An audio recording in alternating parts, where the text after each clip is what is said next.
Hi guys, ഞാൻ അനീസ് തോപ്പിൽ. നമ്മുടെ travel vlog start ചെയ്തതിന് ശേഷം ഇത് രണ്ടാമത്തെ വീഡിയോ ആണ്. ആദ്യത്തെ വീഡിയോ പോസ്റ്റ് ചെയ്തതിന് ശേഷം ഇപ്പോൾ ഏകദേശം 1 മാസത്തോളം സമയമായി. സത്യം പറഞ്ഞാൽ ഒരുപാട് ടൈം എടുക്കാൻ കാരണം നമ്മൾ ഒരുപാട് എക്യുപ്മെൻറ്റ്സ് വാങ്ങാനുണ്ടായിരുന്നു. അതൊക്കെയാണ് ഇത്രയും ഒരു ടൈം എടുക്കാൻ കാരണം. അപ്പോൾ ഇനി മുതൽ നമ്മൾ കറക്റ്റായിട്ട് വീഡിയോസൊക്കെ അപ്ലോഡ് ചെയ്യുന്നതായിരിക്കും. നിങ്ങൾക്ക് കാണാൻ സാധിക്കും, കളർഫുൾ ഏരിയയാണ്. അപ്പോൾ ഇപ്പോൾ ഞാനുള്ളതും ഒരു അഡാർ ടെൻറ്റ് സ്റ്റേ ഏരിയ തന്നെയാണ്. നമ്മൾ ഫസ്റ്റ് വീഡിയോയിൽ പോയ അതേപോലെ തന്നെ ഒരു ടെൻറ്റ് സ്റ്റേക്ക് പറ്റിയ ഒരു അടിപൊളി സ്ഥലത്താണ് ഞാനിപ്പോൾ ഉള്ളത്. അപ്പോൾ ഇപ്പോൾ മോർണിംഗ് ആയി. ഞങ്ങൾ ഇന്നലെ രാത്രിയാണ് ഇവിടെ ടെൻറ്റ് ഇട്ട് സ്റ്റേ ചെയ്ത്. അതുപോലെ തന്നെ മോർണിംഗിൽ ഇപ്പോൾ കളർഫുൾ വ്യൂ എന്ന് പറയട്ടോ, അടിപൊളിയായിട്ട് സൂര്യൻ ഉദിക്കുന്നതൊക്കെ ഇവിടെ നിന്ന് കറക്റ്റായിട്ട് കാണാൻ സാധിക്കുന്നുണ്ട്.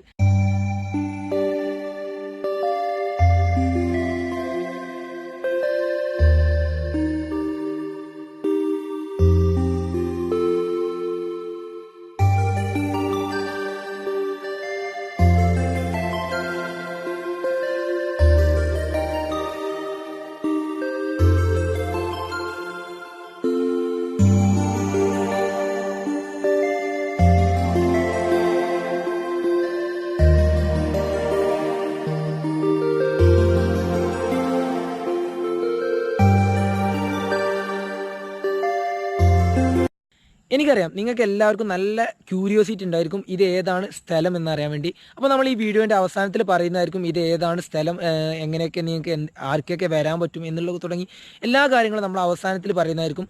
അതുപോലെ തന്നെ എൻ്റെ ഒരു പ്ലാനിങ്, നമ്മൾ ഈ ഒരു ട്രിപ്പ് പ്ലാൻ ചെയ്ത് ഇന്നലെ ഉച്ചക്കാട്ടോ, അതായത് പെട്ടെന്ന് ഉണ്ടായതൊരു പ്ലാനിങ് ആണ്. ഒരു വൈകുന്നേരം 4 മണിയാകുമ്പോഴേക്കും ഇങ്ങോട്ട് കയറണം എന്നുള്ള പ്ലാനിങ്ങിലായിരുന്നു ഉണ്ടായിരുന്നത്. പക്ഷേ നല്ല മഴയായിരുന്നു നാട്ടിൽ, അതുകൊണ്ട് തന്നെ നമുക്ക് കയറാൻ പറ്റിയില്ല. നിങ്ങൾക്ക് നമ്മൾ ടെൻറ്റ് കാണാൻ കഴിഞ്ഞില്ലേ അവിടെ ഏറ്റവും ലാസ്റ്റായിട്ട്. അപ്പോൾ അതുകൊണ്ട് തന്നെയാണ് ഞങ്ങളുടെ ട്രിപ്പ് ലേറ്റ് ആയതെന്ന് പറയും. ഇത്രയും ലേറ്റായിട്ട് ഞങ്ങൾ കയറാൻ കാരണം ഞങ്ങൾ രാത്രിയായിരുന്നു കയറിയത്. രാത്രി ഒരു 8 മണിയായിട്ടുണ്ടാവുന്ന എൻ്റെ ഒരു സംശയം. ഇവിടെ എത്തിയപ്പോഴും അതായത് അത്യാവശ്യം നല്ല ട്രക്കിംഗ് ഉണ്ട്. അപ്പോൾ ട്രക്കിംഗ് കഴിഞ്ഞ് ഇതിൻ്റെ മുകളിലോട്ട് എത്തിയപ്പോഴേക്കും ഒരു 10 മണിയായി. അതുകൊണ്ട് നമുക്ക് വീഡിയോസൊന്നും എടുക്കാൻ പറ്റില്ല. രാത്രിയിൽ കുറച്ച് വീഡിയോസ് ഉണ്ട്, അതൊന്ന് കണ്ടു നോക്ക്.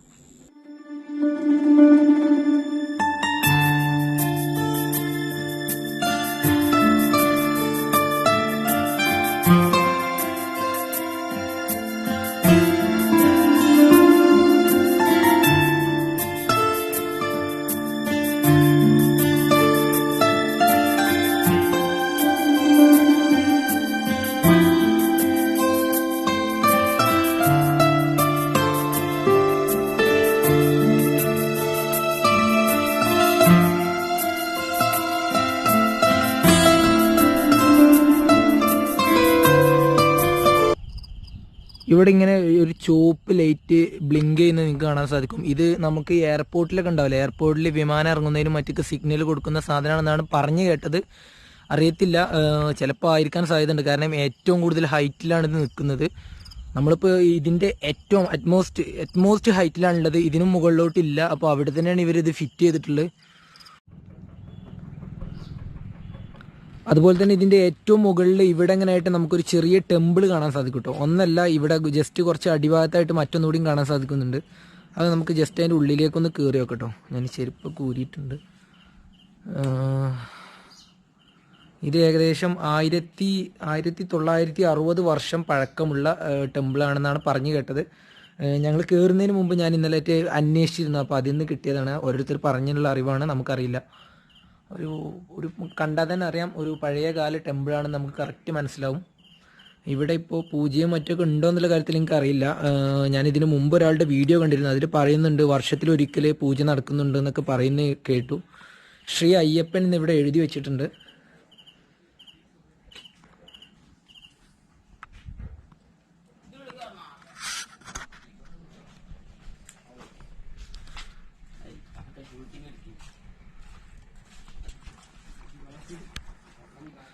നമ്മൾ ഈ ഷൂട്ടിംഗ് എടുക്കണ അറിയാതെ ജസ്റ്റ് കുറച്ച് ആളുകൾ വന്നാട്ടോ. ഇതിൻ്റെ കൊത്തുപണികളൊക്കെ നമുക്ക് കറക്റ്റായിട്ട് മനസ്സിലാവും. ഒരു പഴയകാല കൊത്തുപണികളാണ്. എത്രത്തോളം വർഷം പഴക്കമുണ്ട് എന്നുള്ളതിൻ്റെ ഒരു തെളിവാണ് ഇതെന്ന് പറയാം. അതുപോലെ തന്നെ ഇതിൻ്റെ അടിഭാഗത്ത് ഇനി വേറൊരു ടെമ്പിൾ കൂടി ഉണ്ട് കേട്ടോ. നമ്മളിപ്പോൾ ഇത് ചുറ്റി കിടന്നു. ഇത് സെയിം ടെമ്പിളിൻ്റെ തന്നെ ഭാഗമായിരിക്കും. അടിഭാഗത്ത് ഒന്നുകൂടി ഉണ്ട്. അപ്പോൾ ഞങ്ങൾ രാത്രി ഇന്നലെ കയറുന്ന സമയത്ത് അത് കണ്ടിരുന്നു. ഇത് ഞാൻ രാത്രി കയറിയപ്പോൾ ശ്രദ്ധിച്ചിട്ടില്ല കേട്ടോ. ഞങ്ങൾ ഇതിന് വേറൊരു വഴിയായിരുന്നു കയറിയിരുന്നത്. അപ്പോൾ ഇനി അതും കൂടി ഒന്ന് പോയി നോക്കണം. നമ്മൾ നേരത്തെ കണ്ട അതേ സ്ഥലം കേട്ടോ. ഇപ്പൊ നന്നായിട്ട് സൂര്യനെ കുതിച്ച് നല്ല വെളിച്ചായിട്ട് ഒരു അടിപൊളി വ്യൂ ആയിട്ട് മാറിയിട്ടുണ്ട്. നമ്മുടെ ഫ്രണ്ടാണ് നോക്കി നിൽക്കുന്നത്. അപ്പോൾ ഇതിന്റെ ജസ്റ്റ് ലെഫ്റ്റ് സൈഡ് ആയിട്ട് നമുക്ക് കാണാൻ കഴിയും ഇപ്പോഴും നന്നായിട്ട് കോട മൂടിയിട്ട് നമുക്ക് ലെഫ്റ്റ് സൈഡ് ആ മരങ്ങൾക്കിടയിലൂടെ എത്രത്തോളം കാണാൻ കഴിയുന്നുണ്ടെന്ന് അറിയില്ല.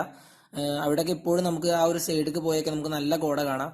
അതുപോലെ തന്നെ ഈ സൂര്യന്റെ ജസ്റ്റ് ഓപ്പോസിറ്റ് ആയിട്ട് നമ്മൾ പടിഞ്ഞാറ് ഭാഗത്തേക്ക് പോവുകയാണെങ്കിൽ നമ്മുടെ ടെന്റ് ഒക്കെ നിൽക്കുന്ന ആ ഒരു ഏരിയ ഉണ്ടല്ലോ, അതിന്റെ നേരെ ഓപ്പോസിറ്റ് അല്ല അതിന്റെ അപ്പുറത്തേക്ക് നമ്മൾ നോക്കുകയാണെന്നുണ്ടെങ്കിൽ അവിടെ ഇപ്പോഴും ഇരുട്ടാണ്. അതായത് സൂര്യന്റെ വെളിച്ചൊന്നും അങ്ങോട്ട് എത്തിയിട്ടില്ല. സത്യം പറഞ്ഞ ഒരു അടിപൊളി പ്രതിഭാസം എന്ന് പറയാം. നമ്മൾ ഈ ഒരു സൈഡ് നോക്കുമ്പോൾ വെളിച്ചം, അപ്പുറം ഇരുട്ട്.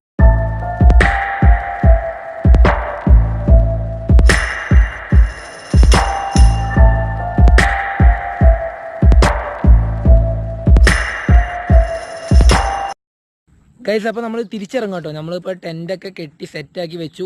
ഏകദേശം ഒരു 7 മണിയായിട്ടുള്ളൂ രാവിലെ. ഞങ്ങളിപ്പോൾ തന്നെ തിരിച്ചിറങ്ങുകയാണ്. കാരണം അടിഭാഗത്ത് ചിലപ്പോൾ നല്ല വ്യൂസ് കിട്ടാൻ സാധ്യതയുണ്ട്. അപ്പോൾ നമ്മൾ അതും കൂടി ഒന്ന് കവർ ചെയ്യണം. പിന്നെ അതുപോലെ തന്നെ നമ്മുടെ ഇവിടെ വേറെയും ടെമ്പിൾ ഉണ്ട്. ആ ടെമ്പിളൊക്കെ ഒന്ന് കവർ ചെയ്താണ് നമ്മൾ മെല്ലെ ഇങ്ങനെ അടിയിലോട്ട് ഇറങ്ങുകയാണ്. അതുപോലെ തന്നെ ഇവിടെ മറ്റൊരു പ്രത്യേകത ഉണ്ട് കേട്ടോ. നമുക്കിപ്പോൾ കാണാൻ കഴിയില്ല. ഏകദേശം കണ്ടോ ആ ഒരു സൈഡിലുണ്ടല്ലോ, ഞാൻ ഈ കൈ കാണിക്കുന്ന ആ ഒരു സൈഡിൽ അവിടെ മലകളല്ല, അതിൻ്റെ ഏറ്റവും എൻഡിലായിട്ട് നമുക്ക് കടൽ കാണാൻ സാധിക്കും. അതുപോലെ തന്നെ അവിടെ ഒരു എയർപോർട്ട് ഉണ്ട്. രാത്രിയൊക്കെ എയർപോർട്ട് നമുക്ക് വളരെ ക്ലിയർ ആയിട്ട് ആ ലൈറ്റ് ഉണ്ട്, എയർപോർട്ടിലെ ലൈറ്റൊക്കെ ഉണ്ടാവുമല്ലോ, നല്ല ക്ലിയർ ആയിട്ട് ഇവിടെ കാണാൻ സാധിക്കും. പിന്നീട് പറയാനുള്ളത് എന്താണെന്ന് വെച്ചാൽ ഈ കടൽ കാണണമെന്നുണ്ടെങ്കിൽ നമ്മൾ ഉച്ച സമയങ്ങളിൽ കയറിയാൽ മാത്രമേ കടൽ കാണുള്ളൂ. കാരണം ചെറിയതായിട്ടൊരു കോട ഉണ്ടെങ്കിൽ വരെ കാണില്ല. കാരണം അത്രയും ഡിസ്റ്റൻസിലാണ് കടലുള്ളത്. അപ്പോൾ കോട ഉണ്ട് എന്നുണ്ടെങ്കിൽ നമുക്ക് അങ്ങോട്ടുള്ള വ്യൂ കിട്ടില്ല. അപ്പോൾ ഈ ഒരു സമയത്ത് ഞാൻ ഇതിന് മുമ്പ് കയറിയതായതുകൊണ്ട് പറഞ്ഞാണ്, ആ സമയത്ത് നമുക്ക് കടൽ കാണാൻ സാധിച്ചിരുന്നു. അന്നൊരു ഉച്ചയ്ക്ക് 2 മണിക്ക് ഞങ്ങൾ കയറിയിട്ടുണ്ടായിരുന്നു. പക്ഷെ ഇപ്പോൾ നമുക്കത് കടൽ കാണാൻ സാധിക്കുന്നില്ല. എന്നാലും ഒരു അടിപൊളി വ്യൂ തന്നെയാണ്. പിന്നെ പൊതുവേ ഇന്ന് കോട കമ്മിയാണ് കേട്ടോ. കാരണം നൈറ്റിൽ നന്നായിട്ട് മഴ പെയ്യുന്ന ദിവസങ്ങളിലാണ് ഇവിടെ നല്ല കോട ഉണ്ടാവാറുള്ളത്. ഇന്നലെ രാത്രി മഴയൊന്നും പെയ്തിട്ടില്ല. സത്യം പറഞ്ഞാൽ കോട ഇല്ലാക്കുന്ന നല്ലത്. അപ്പോഴാണ് നമുക്കൊരു വ്യൂ കിട്ടുന്നത്. കോടയായ പിന്നെ ഫുള്ള് കോടയെ കേരളം കാണാനുണ്ടാവും. അല്ലാതെ ഇതിൻ്റേതായ പ്രകൃതിയുടേതായ ഒരു ഭംഗിയൊന്നും കാണാൻ സാധിക്കില്ല.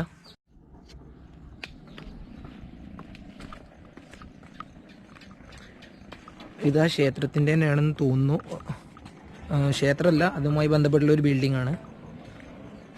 ഇവിടെയാണ് ഞാൻ പറഞ്ഞ അഡാറ് ക്ഷേത്രമുണ്ട് അടിയിൽ എന്ന് പറഞ്ഞ്. നമുക്ക് ജസ്റ്റ് ഉള്ളിലേക്ക് ഒന്ന് കയറി നോക്കാം.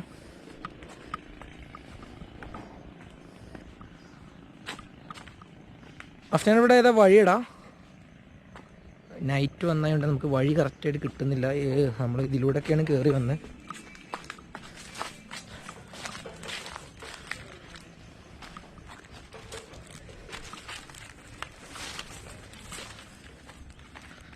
സംഭവം ഇതാണ് ഞാൻ പറഞ്ഞത്. 1670-50 കറക്റ്റ് ഓർമ്മയില്ല, ഏകദേശം 1670 വർഷങ്ങളോളം പഴക്കമുള്ള ടെമ്പിൾ എന്ന് പറഞ്ഞ്. നമുക്കിതിൻ്റെ അവസ്ഥ കണ്ടാൽ തന്നെ അറിയാം, ഏകദേശം മൊത്തത്തിൽ പൊളിഞ്ഞ് കിടക്കുകയാണ്. ഇവിടെ വർഷത്തിൽ ഒരിക്കൽ മാത്രമേ ഈ നട തുറക്കാറുള്ളൂ. നമുക്കറിയാം, ഇത് കണ്ടാൽ തന്നെ അറിയാം, ഏകദേശം ഈ പൊളിഞ്ഞ് ചാടാനായ രീതിയിലാണുള്ളത്. അപ്പോൾ വർഷത്തിലൊരിക്കൽ മാത്രമേ ഇവിടെ നന്നാക്കാറുള്ളൂ. പിന്നെ അതുപോലെ തന്നെ ഇതിൻ്റെ കൽപ്പണികളും മറ്റും കണ്ടാൽ തന്നെ നമുക്കറിയാം. ഈ ഒരു കല്ല് കണ്ടാൽ കരിങ്കല്ലാണ് യൂസ് ചെയ്തിട്ടുള്ളത്. ഇതൊക്കെ കണ്ടാൽ തന്നെ അറിയാം നമുക്ക് ഇതിൻ്റെ ഒരുപാട് വർഷം പഴക്കമുള്ളതാണെന്ന്. ഇവിടെ ഒരു ഗണപതിയുടെ ഒരു ഫോട്ടോ നമുക്ക് കാണാൻ സാധിക്കും. ജസ്റ്റ് ഇത് രാത്രി സമയങ്ങളിൽ ഞാൻ ഇങ്ങോട്ട് വന്നപ്പോൾ സത്യം പറഞ്ഞാൽ ശരിക്കും ഒരു പേടി തോന്നുന്ന ഫീൽ ചെയ്യുന്നുണ്ടോ. കാരണം ഇവിടെ ഒന്നും ഒരാളും ഇല്ല. അതായത് നിങ്ങൾ രാത്രി കയറിയാലേ അതിൻ്റെ ഒരു ഫീല് കിട്ടുള്ളൂ. പറയാൻ കഴിയില്ല അത്. അപ്പോൾ ഇതിൻ്റെ നട തുറക്കുന്നത് ആ ഭാഗത്ത് തന്നെയാണ്, നമ്മൾ ആദ്യം കണ്ട ഭാഗത്ത് തന്നെയാണ്. അതുപോലെ തന്നെ ഇവിടെ നിന്ന് ഒരുപാട് നമ്മളിനി ഇറങ്ങാനുണ്ട്. ഇവിടെ നല്ല ഞാൻ ജസ്റ്റ് കാണിച്ചു തരാം. ഉണ്ട്, ഒരുപാട് സ്റ്റെപ്പ് ഉണ്ട്. നല്ല കുത്തനെ സ്റ്റെപ്പാണ്. ഇത് ഇറങ്ങണം എന്നുണ്ടെങ്കിൽ അത്യാവശ്യം നല്ല റിസ്ക് ഉണ്ട്. ഇറങ്ങുന്നതിനേക്കാളും ഇന്നലെ രാത്രി കയറുന്ന സമയത്തൊക്കെ ഞങ്ങൾ ഒരുപാട് ക്ഷീണിച്ചു. ഞങ്ങൾ പല സ്ഥലത്തും നിർത്തിയായിട്ടും കയറിയിരുന്നത്. കാരണം അത്രത്തോളം കയറാനുണ്ട്. നമ്മളെല്ലാവരും മീശപ്പുലിമലും മറ്റുമൊക്കെ പോയതായിരിക്കും. അപ്പോൾ അവിടെയൊക്കെ ഉള്ളതിന് വ്യത്യസ്തം ഇവിടെ എന്താണെന്ന് വെച്ചാൽ, അവിടെ നമുക്ക് ഒരുപാട് കിലോമീറ്റർ നടക്കാനുണ്ട്. പക്ഷേ ഇവിടെ കിലോമീറ്റർ ഒരുപാടൊന്നും നടക്കാനില്ല. പക്ഷെ നല്ല കുത്തനെയാണ്.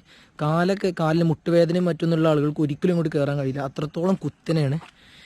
ഇവിടെ നമുക്ക് കാണാൻ കഴിയും. ഇതാണ് ഈ ടെമ്പിളിൻ്റെ പേര്, ശങ്കരനാരായണ ക്ഷേത്രം. ശങ്കരനാരായണ ക്ഷേത്രമാണ് ഇവിടെ ഉള്ളത്. ഒരുപാട് വഴികളുണ്ട് കേട്ടോ ഇവിടെ. ആ സൈഡിൽ ഈ സൈഡിലൊക്കെ ആയിട്ട് ഇതൊക്കെ എങ്ങോട്ടാണ് പോകുകയെന്ന് അറിയില്ല. ഇവിടെ അടുത്തായിട്ടൊരു വാട്ടർഫാൾ ഉണ്ട്. അത് നമുക്ക് എവിടെയെന്നുള്ള ലൊക്കേഷൻ ഇതുവരെ കിട്ടിയിട്ടില്ല. അപ്പോൾ കിട്ടിയാൽ നമ്മൾ അതും കൂടി വീഡിയോയിൽ ഉൾപ്പെടുത്തണമെന്ന് കരുതിയിരുന്നു. ഞാൻ ഒരുപാട് ആളുകളോട് ചോദിച്ചു നോക്കി. നമുക്ക് യൂട്യൂബിലും അതുപോലെ തന്നെ മറ്റു ഇവിടുത്തെ ഒരു വാട്ടർഫാളിൻ്റെ പിക്ചർ ഇവിടെ കാണാൻ സാധിക്കുന്നുണ്ട്. കണ്ടോ, ഇങ്ങനെ നല്ല കുത്തനെ വ്യൂ ആണ്. ശ്രദ്ധിച്ച് നടന്നില്ല എന്നുണ്ടെങ്കിൽ നല്ല പണി പോകണമെന്ന് പറയാം. അത്രത്തോളം കുത്തനെയാണ്. അപ്പോൾ ശരിക്കും നമ്മളിത് കയറുമ്പോഴായിരുന്നു വീഡിയോ എടുക്കേണ്ടിയിരുന്നത്. പക്ഷേ കയറുന്ന സമയത്ത് ഞാൻ പറഞ്ഞില്ലേ, രാത്രിയാണ് കയറിയത്, നമുക്കൊന്നും എടുക്കാൻ കഴിഞ്ഞില്ല.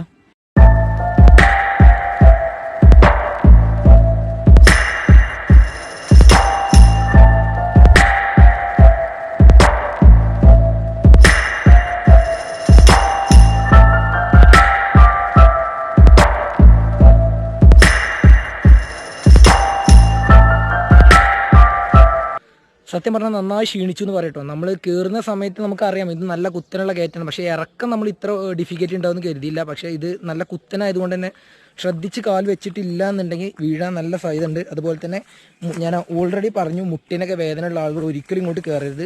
നല്ല റിസ്ക്കാണ്. കട്ട കുത്തനാണ്. പക്ഷേ വളരെ കുറഞ്ഞ ദൂരമുള്ളൂ കേട്ടോ. ഏകദേശം ഒരു 400-500 മീറ്റർ ട്രക്കിംഗ് ഉണ്ടാവുള്ളൂ എന്ന് എനിക്ക് തോന്നുന്നത്. കറക്റ്റായിട്ട് അറിയില്ല. എനിക്ക് തോന്നുന്ന ഒരു ഏകദേശം 500 മീറ്ററാണ് നമുക്ക് ട്രക്കിംഗ് ഉള്ളൂ. പക്ഷെ നല്ല കുത്തനായതുകൊണ്ട് തന്നെ കയറാൻ ഭയങ്കര ബുദ്ധിമുട്ടാണ്. നമ്മളൊരു 4-5 കിലോമീറ്റർ നമ്മൾ നടന്നതിൻ്റെ ഫീല് നമുക്ക് വരും. ഇനി നിങ്ങൾക്ക് എല്ലാവർക്കും ഉള്ളൊരു ഡൗട്ടായിരിക്കും ഈ സ്ഥലം ഏതാണെന്നുള്ളത്. അപ്പോൾ ഞാൻ അത് റിവീൽ ചെയ്യാം. എന്തായാലും നമ്മളിവിടെ വളരെ ക്ഷീണിച്ചു. അപ്പോൾ ഞാൻ കുറച്ച് നേരം ഇവിടെ ഇരുന്നിട്ടൊക്കെ ഇനി ഇറങ്ങാമെന്നുള്ള പ്ലാനിങ്ങിലാണ്. അപ്പോൾ സ്ഥലം എന്ന് പറഞ്ഞാൽ നമ്മൾ ഒരു കേരളീയൻ എന്നുള്ളൊരു യൂട്യൂബ് ചാനലുണ്ട്. ആ യൂട്യൂബ് ചാനലിൻ്റെ ഒരു വീഡിയോ വഴിയാണ് ഞാൻ ഈ ഒരു സ്ഥലത്തെക്കുറിച്ച് അറിയുന്നത്. സത്യം പറഞ്ഞാൽ ഈ ഒരു സ്ഥലം എൻ്റെ വീട്ടിൽ നിന്ന് ഏകദേശം 10 കിലോമീറ്റർ മാത്രം ഡിസ്റ്റൻസ് ഉള്ളൊരു ഏരിയയാണ്. എൻ്റെ വീട് എന്ന് പറഞ്ഞാൽ മലപ്പുറം ജില്ലയിലെ പൂക്കോട്ടൂരാണ്.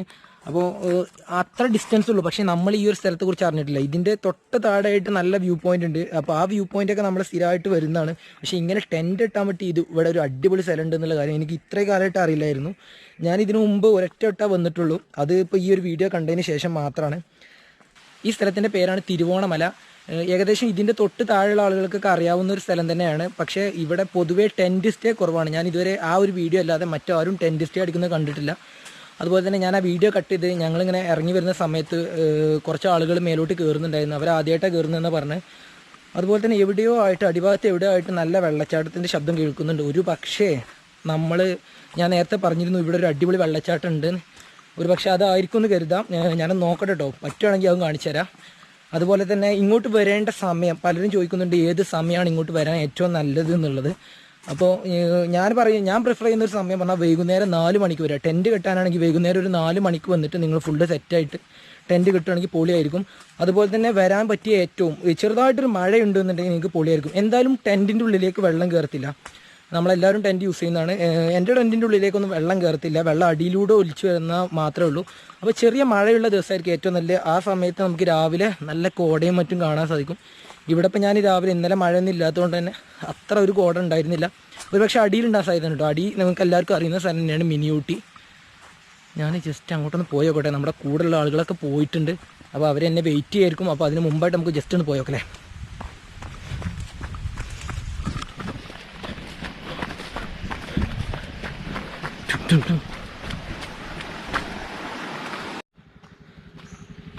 സംഭവം വെള്ളച്ചാട്ടം അല്ല കേട്ടോ. അത് ചെറിയൊരു അരുവി മാത്രമാണ്. ഇവിടെ വെള്ളച്ചാട്ടം ഇവിടെ ആയിട്ടൊരു വെള്ളച്ചാട്ടം ഉണ്ട്. അത് എവിടെയെന്ന് കറക്റ്റ് നമുക്ക് ലൊക്കേഷൻ അറിയില്ല. അപ്പോൾ ഇവരെല്ലാവരും സെറ്റായി കിടക്കുകയാണ്. ഞാൻ എത്തിയ വണ്ടി എടുക്കാമെന്ന് കരുതിയിട്ട്. അപ്പോൾ പോകലടാ ആശാൻ വണ്ടി എടുക്കും. അപ്പോൾ നമ്മുടെ ഡ്രൈവർ ആശാൻ ഇവിടെ ഉണ്ട്. നമ്മളെ പഴയ വീഡിയോയിൽ നിങ്ങൾ കണ്ടിട്ടുണ്ടാവും. അപ്പോൾ പോലെ